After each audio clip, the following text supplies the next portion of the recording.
To all who come to this happy place, welcome. Disneyland is your land. Frontierland, Tomorrowland.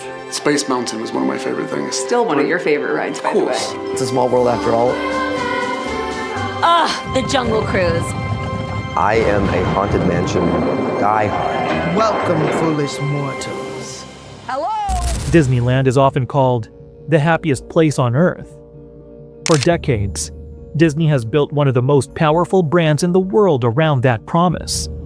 A place defined by magic, safety, and carefully engineered experiences for millions of visitors every year.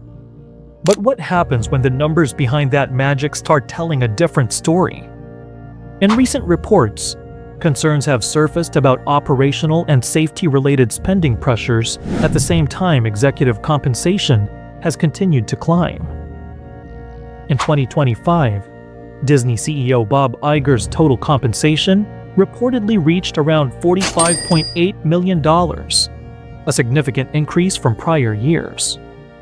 That contrast raises an important question.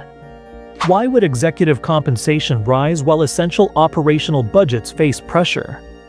Because in business, where a company spends its money often reveals more than what it says publicly. Every budget decision reflects priorities, incentives, and trade-offs about what leadership believes matters most. This is where capital allocation becomes important. A company's budget isn't just accounting. It shows how incentives shape decisions, how short-term financial goals can sometimes conflict with long-term stability, and how risks can quietly build beneath the surface. So in this video, we'll unpack how executive incentives influence corporate decisions, why short-term rewards can create long-term risks, what capital allocation reveals about a company's real priorities, and the red flags investors should watch. Because in the end, a company's budget isn't just numbers. It's a story about values, incentives, and risk. To understand the debate around corporate priorities, we need to start with the numbers. In 2025, Disney CEO Bob Iger's total compensation package was reported to be about $45.8 million, according to company filings and reporting from outlets such as The Wrap. That package includes several components: a base salary, annual bonuses tied to company performance, stock awards, and long-term incentive compensation linked to financial targets. For most large public companies, this structure is standard. Executive pay is often tied to metrics such as earnings performance, stock price growth, and operating profitability. I came back, the losses were around $4 billion a year. It was clear that that was not sustainable and not acceptable. And the goal was, first, let's reduce those losses. And as we've said, we're going to be profitable in our fiscal fourth quarter this year. We lost, I think, $130 some odd million in the last quarter. That's a huge, huge improvement. And we know exactly how we delivered that improvement. Now what we have to do is turn it not just into a profitable business, into a growth business. These incentives are designed to align leadership with shareholder returns. But those incentives can also influence how management approaches spending decisions. When compensation is strongly linked to financial performance, particularly near-term metrics like quarterly earnings or operating margins, leadership may face pressure to reduce costs in areas that do not immediately generate revenue. In many companies, those reductions often begin with discretionary operational budgets, including training programs, maintenance schedules, or certain safety-related procedures. That is where the contrast becomes important. If executive compensation rises significantly during the same period that core operational spending faces reductions, those two numbers tell a story about incentives. One line item grows while another shrinks. On paper, reducing operational costs can improve profit margins in the short term. But when spending related to safety, maintenance, or reliability is reduced, the risks do not disappear.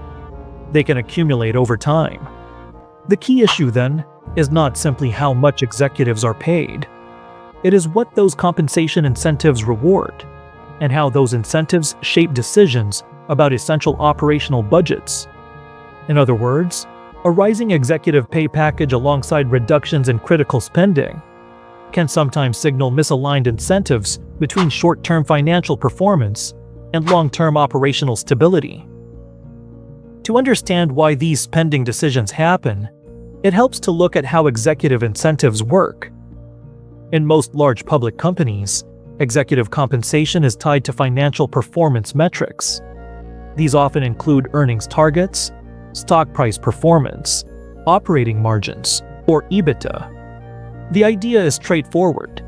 If company performance improves, executives are rewarded alongside shareholders. But those incentives also shape behavior. When compensation is linked to earnings or share price performance, management faces strong pressure to deliver results that investors can see quickly. That pressure can influence how costs are managed across the company. So where do cost reductions usually begin? In many cases, they start with areas considered discretionary spending. Things like training programs, maintenance schedules, operational redundancies, or certain safety procedures. These expenses may not immediately generate revenue, which makes them easier to trim when leadership is trying to improve margins.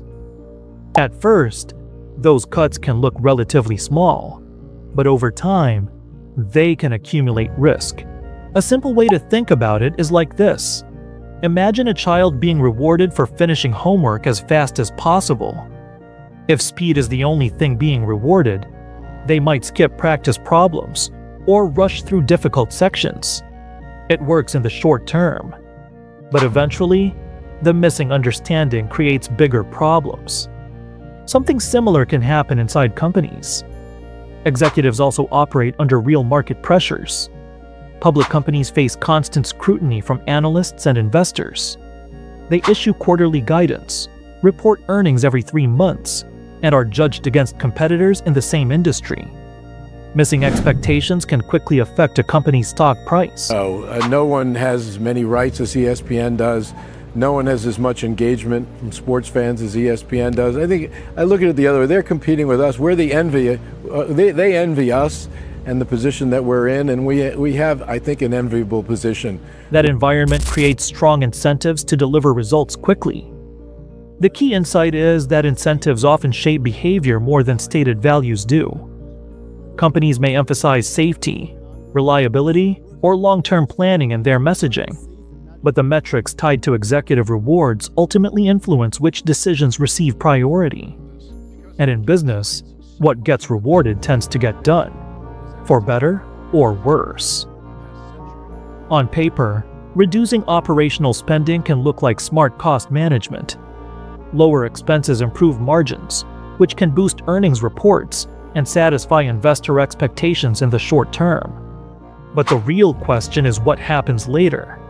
Some operational costs, particularly maintenance, safety procedures, and training, function less like optional spending and more like preventative systems. When those areas are reduced or delayed, the immediate financial benefit can be small, but the risks may build quietly over time. One example is deferred maintenance. When routine inspections, repairs, or equipment upgrades are postponed, systems can become more vulnerable to breakdowns.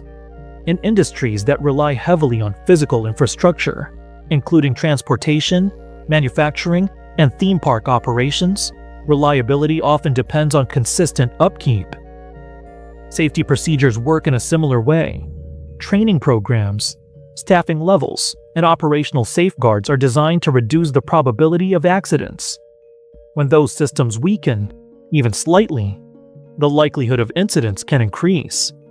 And when problems do appear, the costs can escalate quickly.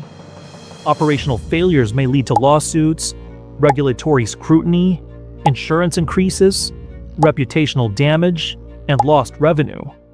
For companies built on strong consumer trust, especially brands associated with safety and family experiences, reputational harm can be particularly expensive. A useful analogy is vehicle maintenance. Skipping routine oil changes may save money in the short term, but over time, it increases the chances of severe engine damage and a far larger repair bill later. The key point is that short-term savings can create long-term liabilities. Expenses avoided today can reappear later as operational failures, legal costs, or damage to a company's reputation. In other words, profits today can sometimes become expenses tomorrow. A company's true priorities often become visible through how it allocates its capital. Every large organization divides its spending across several major categories. Some investments focus on growth, building new parks, expanding streaming platforms, developing new content, or funding innovation. These investments are meant to increase future revenue and expand the business. Other spending supports operational fundamentals. This includes maintenance, safety systems, staff training, inspections, and the infrastructure required to keep operations running reliably day after day.